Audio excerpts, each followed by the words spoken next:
सो hi everyone, learn English together platform में आप सभी लोगों का बहुत बहुत स्वागत है। आज की इस वीडियो के अंदर मैं आपको बताने जा रहा हूँ कि हम कैसे प्रेजेंट परफेक्ट टेंस के जो है पैसिव वॉइस किस तरीके से बनाएंगे। इनको बनाने का एप्रोप्रिएट तरीका क्या है, किस तरीके से हम इन्हें बहुत ही ईजी वे में और बहुत ही आसानी से जो है वो सीख सकते हैं। तो चलिए ज्यादा टाइम वेस्ट शुरू करते हैं हम आज की अपनी वीडियो को। तो देखिए, सबसे पहले आप देखेंगे प्रेजेंट परफेक्ट पैसिव वॉइस जो है आज हम इस वीडियो के अंदर हम सीखेंगे। तो प्रेजेंट परफेक्ट टेंस क्या होता है? प्रेजेंट परफेक्ट टेंस कुछ इस टाइप के टेंस होते हैं जिसके अंदर कोई काम हमें पता चलता है कि कोई काम जो है वो जस्ट मतलब हो गया है और उसे हुए बहुत ज्यादा टाइम नहीं हुआ है। ठीक है, तो आप कह सकते हैं ड्यूरेशन ऑफ टाइम जो होती है बहुत कम होती है किसी चीज को खत्म हुए, किसी एक्शन को खत्म हुए। ठीक है, तो ये प्रेजेंट परफेक्ट टेंस है। एक्टिव वॉइस सेंटेंस उसके लिए आना बहुत ज्यादा जरूरी है। तो अगर आपने एक्टिव वॉइस टेंस नहीं देखे या नहीं आते समझ में, तो आप ऊपर जाकर हमारी वीडियो देख। अब बात करते हैं जिनको एक्टिव वॉइस टेंस आते हैं तो पैसिव वॉइस किस तरीके से बनते हैं। अगर आपको एक्टिव वॉइस आते हैं तो पैसिव वॉइस बहुत ईजी तरीके से बनते हैं। सबसे पहले मैं बता दूं कि इस वाले टेंस की पहचान क्या होती है, आइडेंटिटी। तो पहचान बहुत सिंपल होती है। वो क्या है? जिन हिंदी वाक्यों के अंत में पैसिव वॉइस की बात बता रहा हूं, या चुका है, ई चुकी है या फिर ए चुके हैं इत्यादि शब्द आते हैं, या फिर या लिया है, ई ली है, ए ले हैं। मीन्स कुछ खा लिया है, कुछ पी लिया है, कुछ कुछ और चीज ले लिया है, दे दिया है, कुछ इस तरीके। ठीक है, तो पीछे आ है, ई है, ए है, और साथ ही साथ यहाँ पर थोड़ा एक साउंड ऐड हो जाता है इसके आगे। ए लिए, ए जैसे कि लिया, ए लिए हैं, ए ले हैं, ई ली हैं, या लिया है, कुछ इस तरीके से। या फिर या चुका है, ई चुकी है, चुके हैं। तो ये साउंड आ जाता है पीछे इसके, मतलब चुका है, चुकी से आगे। तो ये तो इसकी पहचान होगी। अब इसकी रूल की बात करूं तो रूल बहुत सिंपल है। आपको सिर्फ ये देखना है, एक्टिव वॉइस अगर आपने पढ़ा है तो आप बहुत इजीली पता लगा लोगे। तो एक्टिव वॉइस में हमेशा परफेक्ट में जो होता है हैज हैव लगता है। तो सब्जेक्ट प्लस हैज या have plus third form of the verb plus object.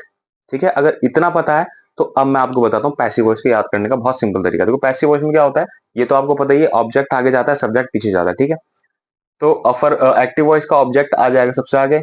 इसके अंदर भी हैज हैव लगता है, प्रेजेंट परफेक्ट में भी हैज हैव ही लगता है। ठीक है, लेकिन प्लस साथ में बीन लगता है, क्योंकि अगर सेम हैज हैव ले लेंगे तो उसमें और इसमें कोई डिफरेंस नहीं रहेगा।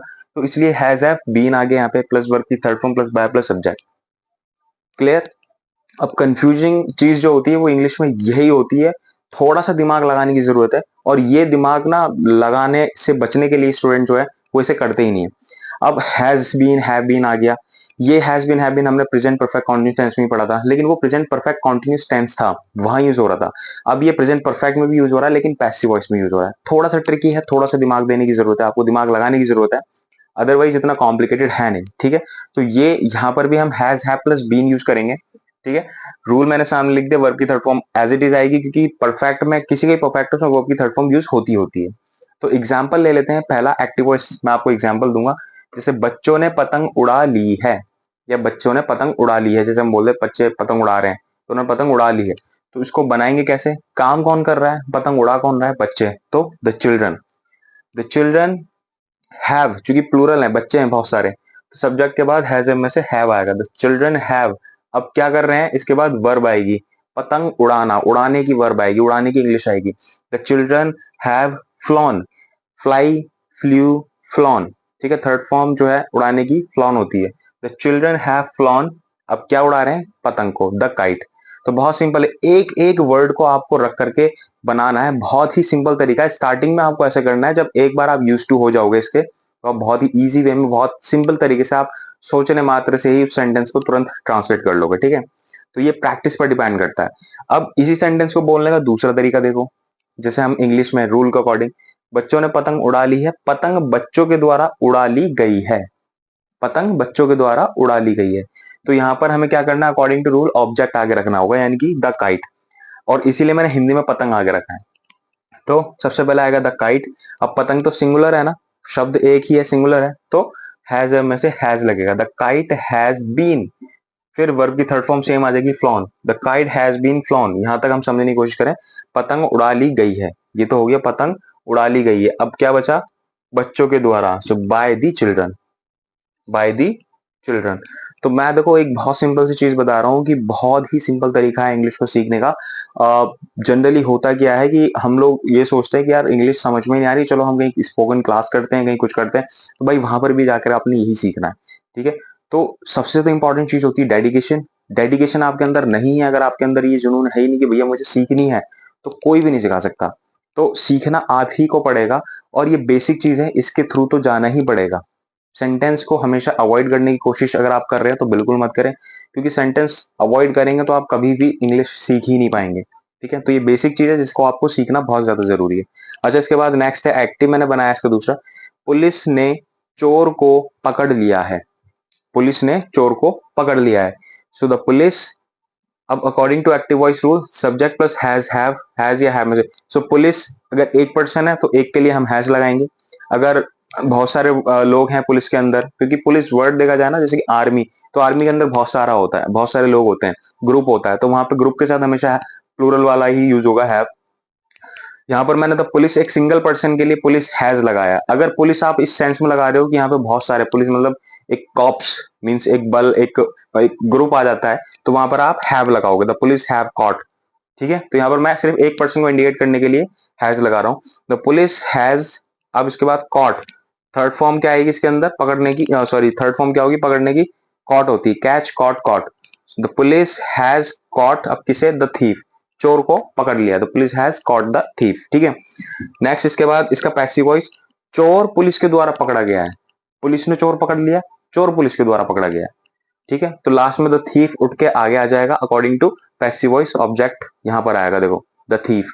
अब ये ऑब्जेक्ट ही तो है एक्टिव वॉइस में, तो द थीफ पहले आ गया, द थीफ के बाद अब चोर चूंकि एक ही है तो इसलिए has been, the thief has been caught का कॉट रहेगा बाय द पुलिस। अब सब्जेक्ट पीछे चला गया, ये वाला सब्जेक्ट जो है पीछे आ गया, बाय द पुलिस। तो समझ में आया, बहुत ही सिंपल तरीका है हमें सीखने का। ठीक है, अब इसके बाद नेगेटिव का रूल बताऊं तो नेगेटिव के अंदर मैंने लिखा है सिर्फ और सिर्फ सिंपल पैसिव वॉइस का रूल, ऑब्जेक्ट प्लस हैज है plus not plus been plus verb की तरफ प्लस बाय प्लस सब्जेक्ट। तो जब भी आप कोई भी सेंटेंस बना रहे हैं, ध्यान रखें जब भी इसमें हेल्पिंग वर्ब यूज कर रहे हैं तो उसके जस्ट तुरंत बाद नॉट आएगा, फिर उसके बाद चाहे उसके हेल्पिंग वर्ब के साथ चाहे कुछ और भी चीज ऐड हो रही हो, लेकिन जस्ट हेल्पिंग वर्ब के तुरंत बाद नॉट आता है। उसके बाद फिर अगर भी फर्दर चीज होगी उस नॉट के बाद आएगी, जैसे यहाँ पे हैज हैव के तुरंत बाद बीन आ रहा था, तो बीन के बीच में नॉट आ गया, आई मीन बीन और हैज हैव के बीच में नॉट आ गया, तो has have plus not plus been. पहला सेंटेंस मैंने एक्टिव में बनाया, इसका पैसिव वॉइस बनाऊंगा मैं इसके बाद। तो मैंने रवि को पैसे उधार नहीं दिए हैं, मैंने रवि को पैसे उधार नहीं दिए हैं। So I have not, I haven't. अब ये रूल मैं नहीं दिखाऊंगा क्योंकि मैंने जो सेंटेंस बनाया है ना, ये बनाया मैंने आपका एक्टिव वॉइस का। तो एक्टिव वॉइस का रूल सिंपली यही होता है, subject plus has a plus not plus verb की थर्ड प्लस ऑब्जेक्ट, रूल वही है, बस नॉट ऐड हो जाता है। तो सिर्फ एक्टिव वॉइस का बना रहा हूं, पैसिव इसके बाद बताऊंगा। तो आई हैव नॉट, उधार देना ये एक्शन है, ये वर्ब है। So lent, LEND, lend first form the verb, lent second form the verb, and third होता है वर्ब की थर्ड फॉर्म लेंट। ठीक है, उधार देना। I have not lent the money, I haven't lent money to the Ravi, मैंने रवि को पैसे उधार नहीं दिए। यहां तक समझ में आया? तो हम आगे बहुत ही सिंपल सा था जो इसका पैसिव वॉइस बनाना था। रवि को मेरे द्वारा पैसे उधार नहीं दिए गए, मैंने रवि को पैसे उधार, मैंने रवि को पैसे उधार नहीं दिए हैं, ये था एक्टिव। और मेरे द्वारा रवि को पैसे उधार नहीं दिए गए, ये इसका पैसिव है। ठीक है, हालांकि मैंने यहाँ पर रवि को पहले लिखा, रवि को मेरे, ताकि आपको समझा सकूं इस पर्पज से। तो सबसे पहले यहाँ पर अकॉर्डिंग टू इस टेंस में रवि जो है एज ए सब्जेक्ट है। ठीक है, सब्जेक्ट माने ऑब्जेक्ट पैसिव वॉइस का। सो रवि, फिर अगर आप पीछे रूल देखोगे, जस्ट पीछे आप थोड़ा सा वीडियो को पॉज करके पीछे देखेंगे तो आप देखेंगे रूल में ये था, सबसे पहले object plus has have plus not plus been. So Ravi has not been क्या, lent money by me. So Ravi को पैसे नहीं दिए गए हैं मेरे द्वारा, बाय मी। ठीक है, तो ये तो था नेगेटिव का, यहां तक आई होप कि आपको समझ में आया होगा। नेक्स्ट चलते हैं हम इंटेरोगेटिव, जिसे हम बोलते हैं प्रश्नवाचक। तो जब हम किसी से कोई प्रश्न पूछ रहे हैं, स्पेशली क्या करके, तो वो किस तरीके से पूछा जाएगा और उसका रूल क्या होगा वो भी देख लेते हैं। तो अब जितने भी मैं रूल बना रहा हूँ वो डायरेक्ट ऑब्जेक्ट उसके, आई मीन पैसिव वॉइस के बना रहा हूँ। तो एक्टिव वॉइस अलग है, इसको आप एक्टिव वॉइस बिल्कुल मत समझना, ये पैसिव वॉइस के रूल। ठीक है, इंटेरोगेटिव का पैसिव वॉइस का रूल है, सबसे पहले हैज हैव।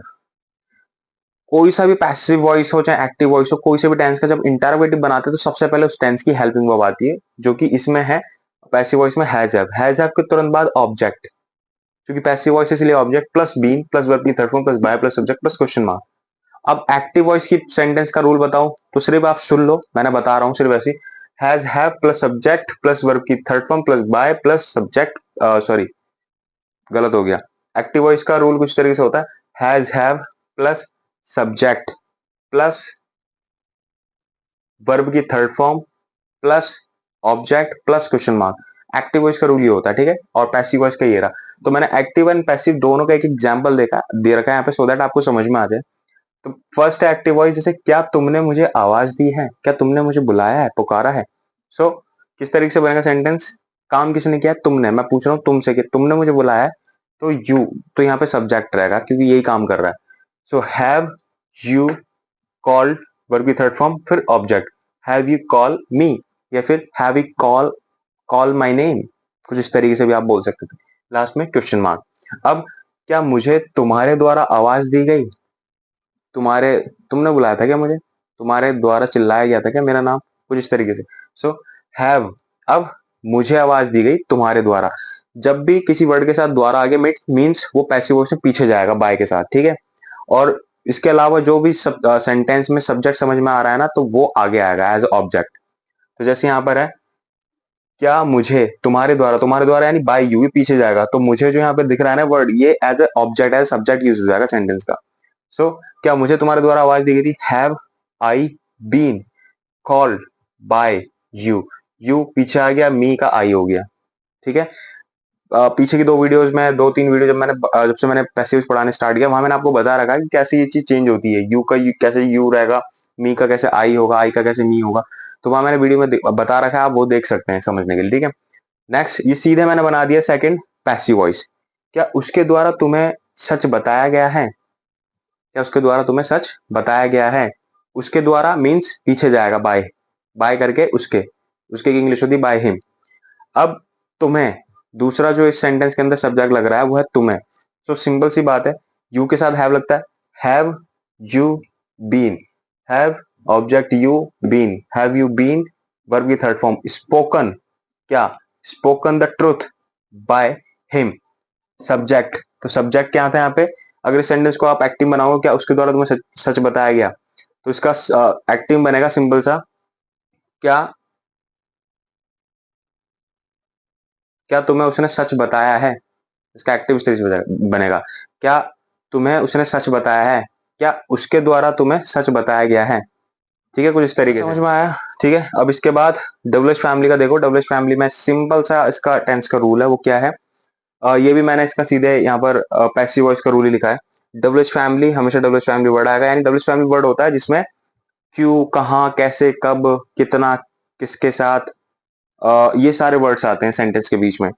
तो ये डबल एच फैमिली वर्ड उन्हीं को बोलते हैं, डबल क्वेश्चन वाले वर्ड, ठीक है। इसके जस्ट तुरंत बाद इंटरोगेटिव का पूरा रूल, हैज है plus object plus being plus verb की third plus by plus subject plus question mark. देखो पूरा यही है सेम, सिर्फ डबल एच फैमिली के बाद। तो यही आपको ध्यान रखना है। अब पहला सेंटेंस दे रहा हूँ एक्टिव का, दूसरा पैसिव का। अगर मैं इसके एक्टिव की बात करूं तो बहुत सिंपल था, double H family word plus has है प्लस सब्जेक्ट प्लस वर्ब की third form plus object plus question mark. ये इसका एक्टिव का था। पैसिव में थोड़ी चीजें अलग हो गई। तो पहला मैं बना रहा हूँ एक्टिव वॉइस के अकॉर्डिंग, मुझे उसने पार्टी में क्यों बुलाया है, why has he invited me to the party, उसने मुझे पार्टी में क्यों बुलाया है। अब आप उसका रूल देख लेना, इसका जो प्रेजेंट परफेक्ट का एक्टिव है, प्रेजेंट परफेक्ट टेंस का जो एक्टिव वॉइस का रूल होगा वो देखना, डबल एच फैमिली का, समझ में आ जाएगा। सेकंड, उसके द्वारा मुझे पार्टी में क्यों बुलाया गया है, ठीक है। उसके द्वारा तो ऑब्वियसली बात है, आई मैं सब्जेक्ट के तौर पे यूज होगा। वाई, अब आई के साथ हैव आता तो why have I been invited. Rule देखो, डबल एच फैमिली, हैज में से हैव ले लिया, ऑब्जेक्ट आई ले लिया, बीन ले लिया, वर्ब की थर्ड फॉर्म इनवाइटेड ले लिया। अब बचा क्या, टू द पार्टी, तो टू द पार्टी यहां लगाया बाय हिम, ठीक है। कई बार क्या होता है, वर्ब की थर्ड फॉर्म के बाद कुछ एडिशनल चीजें सेंटेंस में बच जाती है ना, तो उसे बाय लाइक उसे आप वर्ब की थर्ड फॉर्म के बाद लगाएंगे, देन बाय, देन उसके बाद सेंटेंस खत्म, ठीक है। अब इसके बाद चलते हैं सेकंड, जो कि मैंने यहाँ पर सीधे पैसिव वॉइस में बनाया। उसके द्वारा तुम्हें कैसे गालियां दी गई हैं, मतलब उसके द्वारा तुम्हें कैसे गालियां दी गई हैं, कैसे दी उसने तुम्हें गाली। सो बहुत सिंपल है, हाउ, अब तुम्हें दी गई उसके द्वारा, तो बाय हर पीछे जाएगा, सीधी सी बात है।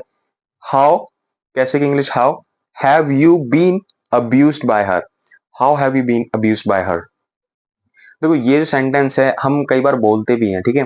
अब यही चीज होता है, जब कभी नहीं बोला ना फिर एकदम से बनाओगे तो आपको अजीब लगे स्ट्रेंज कि अच्छा इंग्लिश में ऐसे बनता है ये। जैसे how have you been abused by her, अगर आप इस तरीके से लाइक सपोज किसी को किसी लड़की ने गाली दी या उल्टा बोला, कुछ अपशब्द बोल दिए, तो आप पूछते हो ना कि उसने तुम्हें गाली कैसे दी, उसके द्वारा तुम्हें गाली कैसे दी गई। So how have you been abused by her, ये इंग्लिश में आप उसे बोलोगे, किसी से बोलोगे। तो यही चीज होती है, इंग्लिश में हमको बोलने की कोशिश करनी होती है, इसके अलावा और कुछ भी चीज नहीं है। सो आज की इस वीडियो में मेरी तरफ सिर्फ इतना ही था। उम्मीद करता हूँ वीडियो आपको पसंद आई होगी। वीडियो अगर पसंद आई है तो वीडियो को लाइक, चैनल को सब्सक्राइब करना बिल्कुल भी ना भूलें, ताकि इसी तरीके से वीडियो की नोटिफिकेशन सबसे पहले आप तक पहुंचती रहे और आप हमारे साथ मिल करके इंग्लिश सीखने के इस सफर को जो है वो एक लंबे टाइम तक बनाए रखेंगे, ठीक है। और हम साथ में मिल करके इंग्लिश को सीखेंगे, वो भी बगैर किसी अड़चन के साथ, ठीक है। सो मिलते हैं नेक्स्ट वीडियो में कुछ इस तरह की इंटरेस्टिंग एंड इन्फॉर्मेटिव वीडियोस के साथ।